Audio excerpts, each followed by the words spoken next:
तो आज हम पढ़ेंगे 12th chapter agro forestry and social forestry के बारे में। इससे पहले मैंने सारा चैप्टर पीछे का बना दिया है। अगर अभी तक आपने नहीं देखा है तो वो देखिए, और चैनल को सब्सक्राइब नहीं किया तो प्लीज़ प्लीज़ प्लीज़ सब्सक्राइब कीजिए। तो आज हम पढ़ेंगे 12th chapter agro forestry and social forestry के बारे में।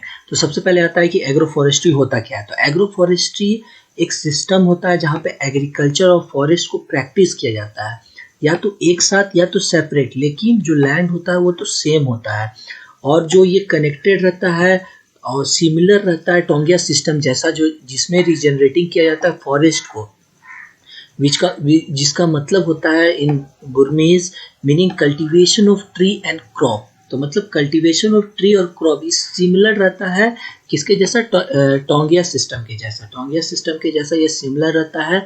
एग्रो फॉरेस्ट्री होता क्या है, जिसमें एग्रीकल्चर और फॉरेस्ट्री प्रैक्टिस किया जाता है या तो एक साथ या तो सेपरेटली, बट लैंड सेम होता है, same unit of land.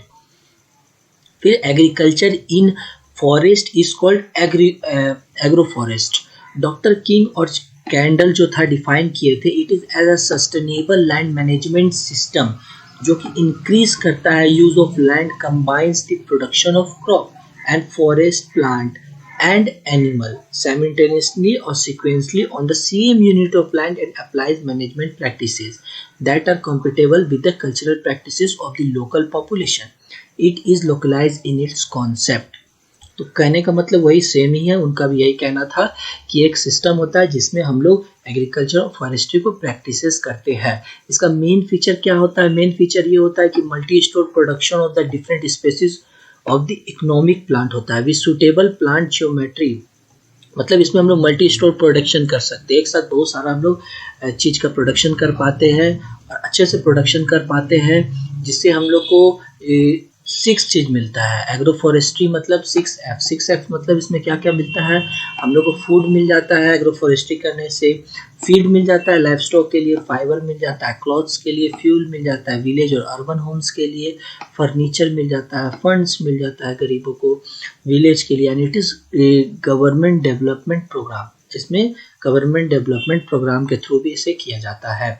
Necessity of agro forestry. Agro forestry हम लोग को जरूरत क्यों है, तो एग्रो फॉरेस्ट्री हम लोग को जरूरत है continuous supply of fuel and fodder. अगर हम लोग को कंटिन्यूअस सप्लाई ऑफ फ्यूल चाहिए, फॉडर चाहिए, तो ये काफ़ी ज़रूरी है इकोलॉजिकल को बैलेंस करने के लिए, क्योंकि इसमें हम लोग ट्री को भी लगाते हैं, प्लांट्स को भी लगाते हैं और बहुत सारा चीज़ एक साथ करते हैं, तो इकोलॉजिकल को बैलेंस करने में भी मदद करता है। ट्री लगाएंगे, जाहिर सी बात है ऑक्सीजन मिलता है, फोटोसिंथेसिस होता है जिसके कारण, और विंड ब्रेक का भी काम करता है। जब हम लोग कोई ट्री लगाते हैं तो जाहिर सी बात है वो ट्री प्रोटेक्ट करेगा हमारे क्रॉप को, तो वो विंड ब्रेक का भी काम करता है, विंड का वेलोसिटी कम करता है, क्रिएट एम्प्लॉयमेंट अपॉर्चुनिटी भी एम्प्लॉयमेंट प्रोड्यूस करता है, इससे ज़्यादा ज़्यादा हम लोग अर्निंग कर पाते हैं। फिर आता है objective of agro forestry. Agro forestry का ऑब्जेक्टिव क्या है, तो ऑब्जेक्टिव इसका यही है कि डाइवर्सिफाइड एंड और more sustainable production at a higher level from the available resource. जाहिर सी बात है इसमें डाइवर्सिफाइड हम लोग कल्टीवेशन कर पाते हैं, कोई एक चीज़ का कल्टीवेशन नहीं करते, तो अगर नुकसान भी होगा तो किसी पार्टिकुलर में, अगर कोई पैथोजन या अगर कोई पेस्ट अटैक कर देता है किसी चीज़ में, तो वो क्रॉप ही खराब होगा, कुछ ना कुछ हमारे लिए बचेगा जो कि हम लोग को मदद करता है प्रोडक्ट कल्टीवेशन के बाद। तो ये डाइवर्सिफाइड कल्टीवेशन है, इकोनॉमिकली सुपीरियर होता है लैंड यूज सिस्टम, और intensive agro forestry system on fertile soil of small and marginal farmer.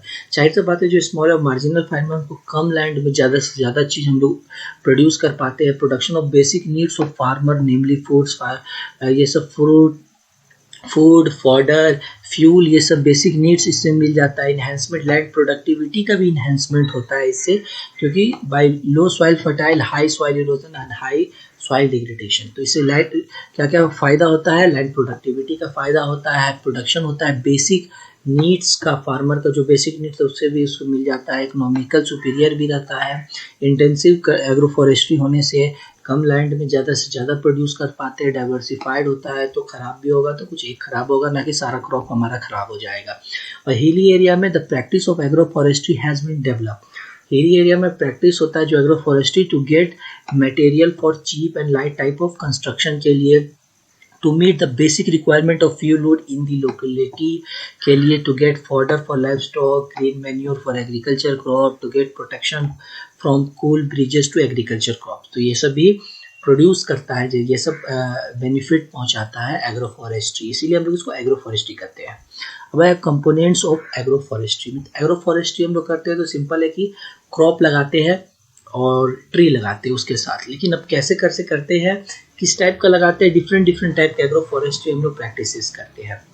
जैसे हुआ एग्री सिल्वीकल्चर, इसमें क्या करते हैं, एग्रीकल्चर क्रॉप लगाते हैं साथ में फॉरेस्ट क्रॉप लगाते हैं। सिल्वीकल्चर मतलब फॉरेस्ट क्रॉप को उगाना। तो एग्री सिल्वीकल्चर मतलब कि agriculture crop plus forest crop, ये तो नॉर्मल हुआ। फिर साइलो पास्चुरल सिस्टम, इसमें क्या कहते हैं, साइलो मतलब हुआ आपका लैंड मैनेजमेंट सिस्टम। एक ऐसा होता है जहाँ पे हम लोग फॉरेस्ट मैनेज किया जाता है for the production of food as well at the rearing of the domestic animal, domesticated animal. मतलब कि हम लोग ऊँट के लिए तो प्रोडक्शन करते हैं, लेकिन साथ साथ में हम लोग डोमेस्टिक एनिमल के लिए भी करते हैं। तो यहाँ पे सिल्वीकल्चर भी करेंगे और पास्चुरल मैनेजमेंट भी करेंगे, मतलब गाय को चरने के लिए या किसी बकरी को चरने के लिए, किसी चरने के लिए हम लोग पास्चुरल सिस्टम भी करेंगे और साथ साथ में सिल्वी फॉरेस्ट को भी लगाते हैं। तो उसको साइलो पास्चुरल सिस्टम बोलते हैं, एग्रो साइलो पास्चुरल सिस्टम। यहाँ पे एग्रीकल्चर क्रॉप भी लगाएंगे, फॉरेस्ट क्रॉप भी लगाएंगे, सिल्वीकल्चर भी करेंगे, प्लस पास्चुरल सिस्टम भी करेंगे पास्चरिंग मैनेजमेंट के लिए। फिर एग्री हॉर्टिकल्चर और सिल्वीकल्चर सिस्टम, यहाँ पे हम लोग सिल्वीकल्चर फॉरेस्ट भी लगाएंगे, हॉर्टिकल्चर क्रॉप भी लगाएंगे और एग्रीकल्चर क्रॉप भी लगाएंगे। तो ये होता है, तीनों एक साथ करेंगे। फिर आता है multipurpose forestry production system. Multipurpose forestry production जिसका है बाउंड्री प्लांटेशन होता है, ट्री इज ऑन बाउंड्री में लगाएंगे और क्रॉप को बीच में लगाएंगे। फिर ब्लॉक प्लांटेशन होता है, ब्लॉक ऑफ ट्री मतलब ब्लॉक ऑफ क्रॉप, ब्लॉक करने के लिए कहीं पे हम लोग ट्री या क्रॉप को लगाते हैं। एनर्जी प्लांटेशन बोलते हैं, जहाँ पे ट्री लगाएंगे या क्रॉप ड्यूरिंग इनिशियल ईयर में लगा देंगे। ट्री के साथ हम लोग स्टार्टिंग में क्रॉप लगा, एले क्रॉपिंग हो गया, जहाँ पे हम लोग हेजेस में क्रॉप को ट्री को लगाते हैं और बीच में क्रॉप को लगाते हैं। फिर हो गया एग्री हॉर्टिकल्चर सिस्टम, जहाँ फ्रूट ट्रीज और प्लस क्रॉप लगाएंगे, जहाँ पे फ्रूट और फ्रूट का ट्री का फ्रूट लगाएंगे और प्लस क्रॉप्स लगाएंगे। सिल्वी ओलेरिकल्चर हो जाता है, जहाँ पे ट्री के साथ हम लोग वेजिटेबल उगाते हैं। हॉर्टी पास्चुरल सिस्टम हो जाता है, फ्रूट ट्री के साथ पास्चुरल और एनिमल के लिए लगाते हैं। हॉर्टी ओलेरिकल्चर हो जाता है, फ्रूट ट्री के साथ वेजिटेबल लगाते हैं। फॉरेस्ट्री हो जाता है, फॉरेस्ट ट्री लगाएंगे प्लस पास्चुरल लगाएंगे। सेटलमेंट हो जाता है, जो ट्री प्लस क्रॉप, ये विंड ब्रेक भी ट्री प्लस क्रॉप, जहाँ पे हम लोग विंड ब्रेक के लिए लगाते हैं स्पीड को कम करने के लिए, जिसके कारण लॉजिंग ना हो। फिर लाइफ फेंसेस को हम लोग यूज़ करते हैं, सर्व लगाते हैं, नंदा ट्री ऑन बाउंड्रीज में लगा देते हैं, जिसके कारण वो फेंसेस का काम भी करता है। सिल्वी और हॉर्टी सेरिकल्चर लगाते हैं, जहाँ पे सेरिकल्चर का काम भी करता है और ट्री और फ्रूट भी लगाते हैं। फिर हॉर्टी एपीकल्चर, जहाँ पे एपीकल्चर को हो जाता है, यहाँ रेशम उद्योग हो जाता है, यहाँ पे मधुमक्खी पालन भी कर लेते हैं साथ में। फिर ये एक्वा फॉरेस्ट्री हो जाता है, ट्री और फिश दोनों को साथ में किया जाता है, एक्वा पानी में कर दिया जाता है। तो कुल मिला के लगभग सारा रिक्वायरमेंट, मतलब एक साथ जब 3-4 चीज़ करते हैं ट्री के साथ, तो हम लोग उसको ये सब डिफरेंट कंपोनेंट होता है, जो कि बेनिफिशियल होता है करने में, और डाइवर्सिफाइड कल्टीवेशन होता है, इंटेंसिव होता है, इकोनॉमिकल होता है, तो इससे बेनिफिट होता है। फिर अब एग्रो फॉरेस्ट्री का यहाँ पे दिया हुआ है कि एग्रो फॉरेस्ट्री प्रैक्टिसेस का यहाँ पे डिफरेंट प्रैक्टिसेस दिया हुआ है, जैसे एग्रीकल्चर और यहाँ पे सिल्वीकल्चर। एग्रीकल्चर करना, ट्री को भी उगाना सिस्टम में कौन कौन सा ये सब सिस्टम है जहाँ पे हम लोग एग्रीकल्चर और ट्री को उगाते हैं, और कितने डिफरेंट टाइप को उगाते हैं, कब कब करते हैं। यहाँ पे ब्रीफ डिस्क्रिप्शन है, मेजर ग्रुप ऑफ कंपोनेंट है, कौन कौन से मेजर ग्रुप और कंपोनेंट है, और एग्रो इकोलॉजिकल एडेप्टेबिलिटी, कैसे वो कहाँ पे वो एडेप्टेबिलिटी करता है। सबसे पहले आता है कि इम्प्रूव फैलोज। इम्प्रूव फैलो मतलब कि बंजर लाइन के लिए, बंजर जमीन के लिए सुधारने के लिए बेस्ट चीज़ क्या होता है। तो सबसे पहले वुडी स्पेसिस लगाया जाता है, प्लांटेड किया जाता है, and left to grown during the fallow phases. पहले कोई भी प्लांटेज का स्पेसिस लगाया जाता है और उनको छोड़ दिया जाता है खाली समय में उगने के लिए।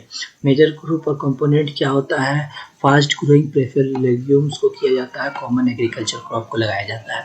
सेफ्टी कल्टीवेशन एरिया में ये ज़्यादा एडेप्टेबिलिटी है। सिस्टम टोंगिया सिस्टम क्या है, टोंगिया सिस्टम होता है जो कंबाइन स्टैंड ऑफ वुडी और agriculture species during early stage of establishment of the plant, इसका अरेंजमेंट ऐसा होता है कि उड़िए मतलब कि क्रॉप्स को लगाते हैं फिर एग्रीकल्चर स्पेसीज को साथ में लगाते हैं, जैसे हम लोग पहले स्टार्टिंग में वो कह चुके हैं। फिर मेजर कंपोनेंट क्या है, यूजुअली प्लांटेशन फॉरेस्ट करते हैं स्पेसीज और कॉमन एग्रीकल्चर क्रॉप को लगा देते हैं। तो मेजर कंपोनेंट ये है, और ये एडेप्टेबिलिटी कहाँ करता है, ऑल इकोलॉजिकल रीजन्स में एडेप्टेबिलिटी करता है, सेवरल इम्प्रूवमेंट पॉसिबल होता है इसके थ्रू जहाँ पे होता है। तो अब इसके बाद आया कि तो एलेक्रॉपिंग क्या होता है, तो फिर एलेक्रॉपिंग में होता है जो इंटरक्रॉपिंग भी है, जो इंटरक्रॉपिंग बोलते हैं, जिसमें दो क्रॉप लगाया जाता है, इधर तरफ ट्री लगाया जाता है, बीच में क्रॉप लगाया जाता है। कैसे कैसे लगाया जाता है, फास्ट ग्रोइंग लेग्यूमिनेस को लगाया जाता है और कॉमन एग्रीकल्चर क्रॉप लगाया जाता है। यहाँ कहाँ कहाँ पे एडेप्टेबिलिटी करता है, ये सब ह्यूमिड से ह्यूमिड एरिया में जहाँ पे हाई ह्यूमन पॉपुलेशन हो, प्रेशर एंड फजाइल हो, प्रोडक्टिव बट इजीली डिग्रेडेबल होना चाहिए सॉइल के लिए।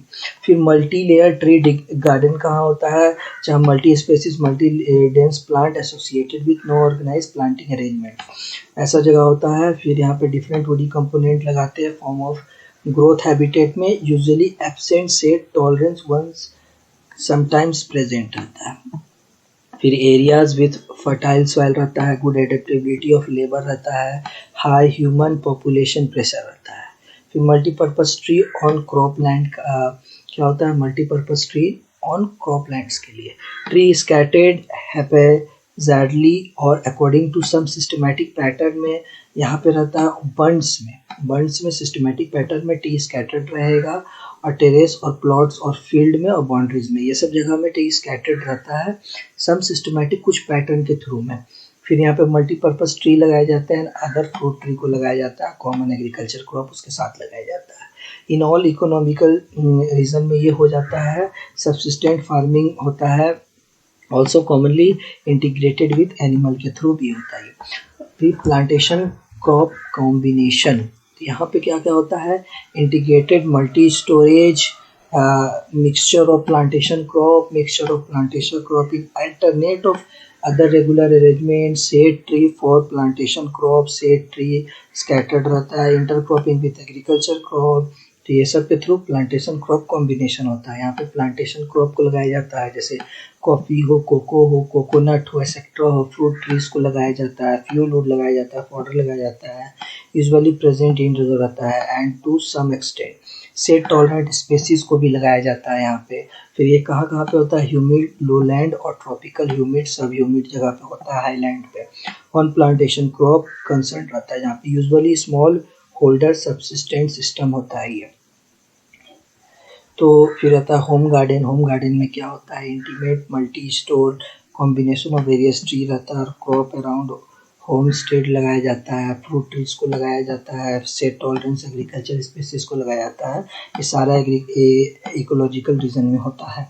फिर tree in soil conservation and reclamation के लिए ट्री को बंड्स में टेरेस में लगाया जाता है, विदाउट और विद ग्रासेस के थ्रू स्ट्राइप में, जो रिक्लेम करता है सॉइल को ठीक करता है। फिर मल्टीपर्पज और फ्रूट ट्री को लगाया जाता है, कॉमन एग्रीकल्चर क्रॉप। यही है कि इसमें ट्री और क्रॉप का तो है ही, क्योंकि ये नाम ही है, स्टार्टिंग में ही हेडिंग है यहाँ पे एग्री सिल्वी सिस्टम। तो इस सिस्टम में ऐसा ऐसा होता है, स्लोपी एरियाज में होता है, हाईलैंड में जो डिक्रीमी करता है डिग्रेडेटेड एसिड अल्कली सॉइल को, सैंड डंग स्टेबलाइजेशन भी करता है। फिर शेल्टर वेट और विंड ब्रेक लेवेजेस को कैसे किया जाता है, ट्री अराउंड फार्म और प्लॉट के फार्म में अराउंड में लगाया जाता है ट्री ये होता है, जहाँ combination of tall tree, spreading tree और एग्रीकल्चर क्रॉप को लगाया जाता है। ऐसा जगह पे जहाँ पे विंड से प्रॉब्लम होता है, वैसा जगह पे इसको लगाया जाता है।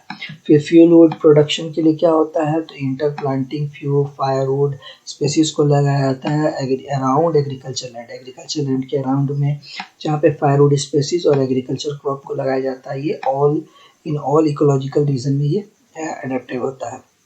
फिर सिल्वी, यहाँ पे सिल्वी कल्चर करेंगे, मतलब ट्री लगाएंगे, पास्चुरल सिस्टम करेंगे, ऐसा करेंगे जहाँ पे एनिमल के लिए चरने के लिए भी हो जाता है। तो ट्री ऑन रेंज लैंड और पास्चर के थ्रू जहाँ पे ट्री स्कैटर्ड किया जाता है, इरेगुलर और arrange according to some system, या तो इरेगुलर लगा हुआ रहता है या कुछ सिस्टम के थ्रू लगा हुआ रहता है, जहाँ पे फॉडर वैल्यू को, जिसका कुछ ज़्यादा वैल्यू रहता है, खाने पे न्यूट्रिशन ज़्यादा रहेगा, ऐसा फॉडर को लगाएंगे।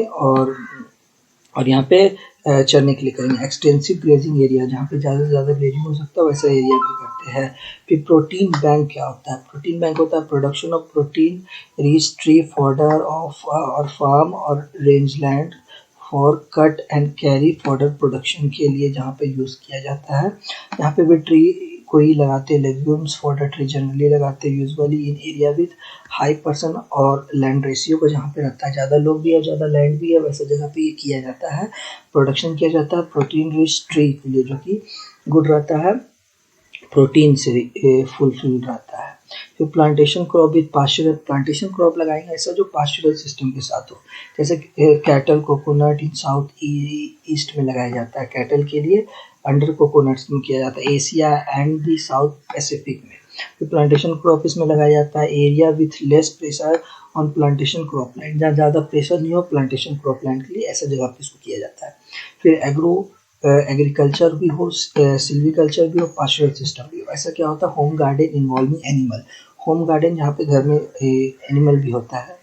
Intimate multi storage combination of various tree, ज़्यादा ट्री लगाएंगे और क्रॉप लगाते हैं और यहाँ पे एनिमल अराउंड को घूमने भी देते हैं। यहाँ पे फ्रूट ट्री लगाएंगे, पेड़ लगा सकते हैं और यहाँ पे एनिमल को ग्रेजिंग करने के लिए दे सकते हैं। फिर आता है कि इन ऑल इकोलॉजिकल रीजन में with high density of human population, सारे इकोलॉजिकल रीजन में हुआ जहाँ पे ह्यूमन पॉपुलेशन ज़्यादा है। फिर आता है कि मल्टीपर्पज़ वुडी हेजेस रो होता है, जहाँ पे woody hedges for brown mulch, green mulch और सॉइल कंजर्वेशन के लिए वुडी स्पेसीज को लगाया जाता है। Fast growing chopping fodder serve tree को यूज़ किया जाता है, cropping and soil conservation. Humid area with hilly and sloping terrains में लगाया जाता है। फिर ऐसा होता है कि एपीकल्चर भी किया जाता है ट्री के साथ में, तो ट्री के साथ हनी प्रोडक्शन भी हो जाता है, तो हनी प्रोडक्शन भी करते हैं ट्री में, depending upon the feasibility of apiculture, जहाँ पे हो सकता है वैसी जगह पे इसको करते हैं। फिर एक्वा फॉरेस्ट्री भी वही है कि ट्री के साथ हम लोग फिश ये सब उगाते हैं, जहाँ पे ये हो सकता है लो लैंड्स में जनरली वैसे जगह पे करते हैं। मल्टीपर्पज़ वुडलैंड क्या होता है? For various purpose would fodder, ये सब को रिक्लेमेशन करने के लिए बहुत सारे पर्पज़ के लिए वुडलैंड को लगाया जाता है। यहाँ पे ट्री को लगाया जाता है पास्चर करने के लिए भी, सिल्वीकल्चर भी होता है, जैसे सिल्वीकल्चर हुआ क्रॉप को भी लगा दिया, किसी और चीज़ के लिए भी यूज़ में आ रहा है तो उसको यूज़ कर रहा है, इसके लिए होता है, हर वेरियस जगह पे होता है इसका भी। फिर आता है सोशल फॉरेस्ट्री क्या होता है? सोशल फॉरेस्ट्री वहाँ पे हो गया plantation of such tree with are useful for the community, community के लिए जो रहता है जनरली ये कहाँ पे होता है? जनरली ये विलेज एरियाज में होता है, जहाँ पे कुछ विलेज के लोग प्लांट्स को लगाते हैं, जहाँ पे उन लोग हर वीक में किसी एक दिन उससे पूजा करते हैं, उनके लिए वो बहुत वैल्यूएबल रहता है, तो ऐसा चीज़ को बोलते हैं सोशल फॉरेस्ट्री, जो एक कम्युनिटी के लिए जहाँ पे फॉरेस्ट्री पूरा किया जाता है। जनरली ये होता है नॉर्थ ईस्टर्न की तरफ में, जहाँ पे सोशल फॉरेस्ट्री ज़्यादा होता है, जहाँ पे लोग पेड़ को भगवान मानते हैं, पेड़ को पूजा करते हैं, जिसके कारण वो लोग प्रोटेक्ट भी करते हैं और फॉरेस्ट्री भी होता है, गवर्नमेंट भी उनको मदद करता है। सोशल फॉरेस्ट्री सबसे पहले यूज़ किया गया था वेस्ट्रोबी के द्वारा 1968 में, जहाँ पे ही डिफाइन किया गया था सोशल फॉरेस्ट्री एक ऐसा फॉरेस्ट्री होता है जो एम करता है producing flow of protection and recreation benefit, यहाँ पे प्रोटेक्शन भी होता है, रिक्रिएशन उनको खुशी भी मिलता है, बेनिफिट फॉर द कम्युनिटी के लिए। According to the national commission on agriculture में 1976 में जो हुआ था, social forestry denotes programme for raising plants, ऐसा प्रोग्राम है जो प्लांट को रेजिंग करता है, ट्री को करता है for supply of firewood provide करता है, फॉडर करता है, स्मॉल टिम्बर करता है कम्युनिटी के लिए, जिससे उन्हें फायरवुड भी मिलता है, फॉडर भी मिलता है, टिम्बर भी मिलता है, प्लस उन्हें पूजा भी कर पाते हैं, तो वो फॉरेस्ट को प्रोटेक्ट करते हैं। इसका सिद्धांत क्या है सोशल फॉरेस्ट्री का? तो प्रिंसिपल ऑफ डेमोक्रेसी है, डेमोक्रेसी किसी का भी करने के लिए सोशल फॉरेस्ट्री कल्चर को अपना बचाना, ट्री के बाय ट्री, जैसे यहाँ पे है by the people, for the people end of the people, ये तो ये डेमोक्रेसी में आता है। Principle of forestry area extension, किसी भी फॉरेस्ट पे इनका रहता है कि एक्सटेंड करना रिहेबिटेड वेस्टलैंड्स को फिर से जीवित करना, while producing biomass for both industry and local uses के लिए। प्रिंसिपल ऑफ पॉवर्टी इरेडिकेशन, इससे पॉवर्टी को ख़त्म करना, जॉब को ज़्यादा से ज़्यादा जनरेट करना, लोगों का बेसिक नीड्स के लिए उसको मिलना है तो एम्प्लॉयमेंट करता है। Principle of government based programme, इसमें गवर्नमेंट बेस्ड प्रोग्राम भी मिला हुआ रहता है जिसके कारण ये ज़्यादा से ज़्यादा अच्छा से हो पाता है। ऑब्जेक्टिव क्या होता है, इकोलॉजिकल को मेंटेन करता है और इन्वायरमेंटल बैलेंस करता है, purity, easy and evident availability of fuel and firewood for the families के लिए, फॉर्डर के लिए, for their domestic and timber wood for domestic use के लिए। फिर आता है fostering of agro based industries in rural area for absorption of people in gainful employment के लिए। फिर आता है component of social forestry programme. अब जैसे एग्रो फॉरेस्ट्री का कुछ कुछ प्रोग्राम था, तो component of social forestry programme, social forestry का क्या क्या प्रोग्राम रहता है। तो सबसे पहले आता है फार्म फॉरेस्ट्री। फार्म रहता है, फार्म क्या होता है, एक पीस ऑफ लैंड रहता है जहाँ पे हम लोग डिफरेंट फार्म एनिमल्स को या फार्म चीज़ को हम लोग रेज करते हैं। तो फार्म में फॉरेस्ट्री, फार्म में हम लोग फॉरेस्ट्री करने के लिए, तो objective of encouraging farmer to plant and raise tree on their own plot of land through free और सब्सिडेंटरी सप्लाई ऑफ सीडलिंग। यहाँ पे इंकरेज किया जाता है कि वो लोग ट्री को उगाए अपने प्लॉट में, अपने लैंड में, जहाँ से ज़्यादा से ज़्यादा उगा सके, जिसके लिए सीडलिंग भी प्रोवाइड किया जाता है। ड्राई एरियाज में tree are grow around the farm, around farm के अराउंड में ग्रो किया जाता है ट्री को। उसके बाद फिर रूरल फॉरेस्ट्री। यहाँ पे रूरल फॉरेस्ट्री मतलब रूरल पीपल लोग को किया जाता है कि फॉरेस्ट्री करें। यहाँ पे benefit of the community as a whole through massive plantation along road side करने में, कैनाल एरिया में, टैंक में, पाउंड में एंड फ्लो अनकल्टिवेटेड लैंड में किया जाता है, जिसके कारण फॉरेस्ट को बढ़ाया जाता है as a result in extending forest beyond the existing boundary. इसके ज़्यादा हमें रोड साइड फॉरेस्ट्री करना, ये करना, मतलब जहाँ जहाँ स्पेशल जगह बचा हुआ है कुछ कुछ जगह वहाँ पे करना, तो रूरल फॉरेस्ट्री हो गया। फिर आता है urban forestry. Forestry in the urban areas on the useless land near government building के through, school, college, university, road side hospital, garden, municipality area, ऐसा जगह जहाँ पे जगह खाली है वहाँ पे अर्बन एरिया में फॉरेस्ट्री करने को होता है। तो urban forestry, rural forestry, farm forestry, तो ये सब इसका डिफरेंट डिफरेंट कंपोनेंट करना, हर जगह वही है कि फॉरेस्ट्री करना है। क्यों फॉरेस्ट्री करना है?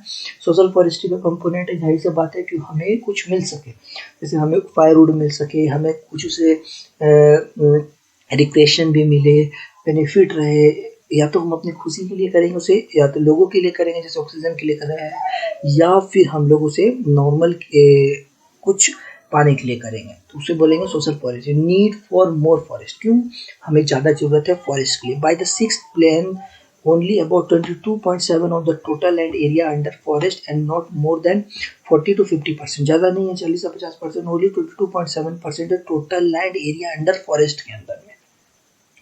Of this has good forest cover, but for environmental sound countries, ideal forest area should be 33%. कितना होना चाहिए? फॉरेस्ट होना चाहिए 33%, जो कि खाली 22.7% तक ही रुक गया है। Every year country has been losing 1.4 million hectare of forest and about 12,000 million ton of topsoil due to erosion. तो 12,000 टन हम लोग टॉप सॉइल को भी खो जाते हैं, और 1.5 मिलियन हेक्टेयर फॉरेस्ट भी हमारे से दूर हो जाता है, क्योंकि हम लोग ये ट्री को कर रहे हैं, डिफॉरेस्टेशन ज़्यादा ज़्यादा हो रहा है, तो इसीलिए भी ज़रूरत है ज़्यादा ज़्यादा फॉरेस्ट के लिए। ये सब प्रोग्राम के लिए ऑन सोशल फॉरेस्ट्री इंडिया में land into a new green revolution through which it will be possible to increase wood in the village. At the same time, it will help the poor to cross the poverty line. तो ये इस तरीके से different different plan से grow हो सकता है, forest भी हो सकता है। तो इसीलिए एग्रो फॉरेस्ट्री, सोशल फॉरेस्ट्री, सब डिफरेंट डिफरेंट प्रोग्राम लाया गया कि जो ये 22.7 है इसे और बढ़ाया जाए, जो कि 33% आइडियल होता है कि हर देश में होना चाहिए फॉरेस्ट कवर, जो कि इंडिया में कम होते गया, इसीलिए इतना लूज कर जाते हैं हम लोग, इतने लैंड को लूज कर जाते हैं, फॉरेस्ट को लूज कर जाते हैं, इसीलिए इसे कल्टीवेशन करना चाहिए। तो इसी के साथ 12 चैप्टर खत्म होता है। Thank you.